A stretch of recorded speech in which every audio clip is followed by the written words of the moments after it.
Dearest social media practitioner, surely you know, you must pivot focus from the number of notifications to the quality of interactions.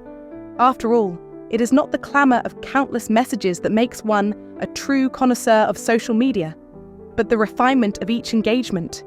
Remember, it is in the art of meaningful conversation that one truly distinguishes oneself in the grand ballroom of the digital world. Yours in conversation, not campaign. Lady Whistledown. Oh, Lady Whistledown, pray lend an ear to my woes. My employer, a gentleman of some means but sadly lacking in discernment when it comes to the modern art of social discourse, insists upon a most unreasonable standard for my endeavours. He demands a staggering 38 comments and 1,000 impressions upon each post, else he deems it an utter failure and a waste of precious resources. While my instincts tell me his demands are misguided, he remains stubbornly entrenched in his beliefs, a veritable Luddite in the realm of digital marketing.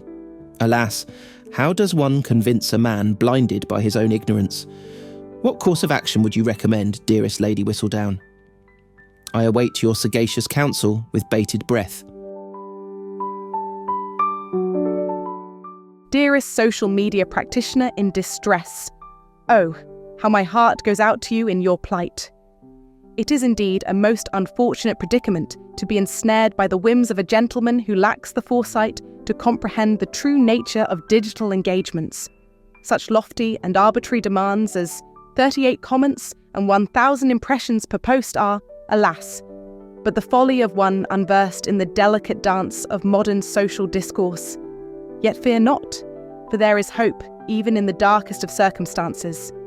Might I suggest presenting data and case studies that highlight the effectiveness of a more discerning approach? Numbers, after all, can be most persuasive when wielded wisely. Show him how engagement rates, not sheer volume, are the true markers of a campaign's success. Above all, remain steadfast and patient. Change is seldom swift, but with perseverance and a touch of eloquence, even the most obstinate of minds can be swayed. Yours in unwavering support, Lady Whistledown. Alas, Lady Whistledown, my employer possesses a mind as flighty as a butterfly, alighting upon the first shiny object that catches his attention. He is a gentleman who favours the superficial over substance, clinging to the initial figures presented to him with the tenacity of a barnacle.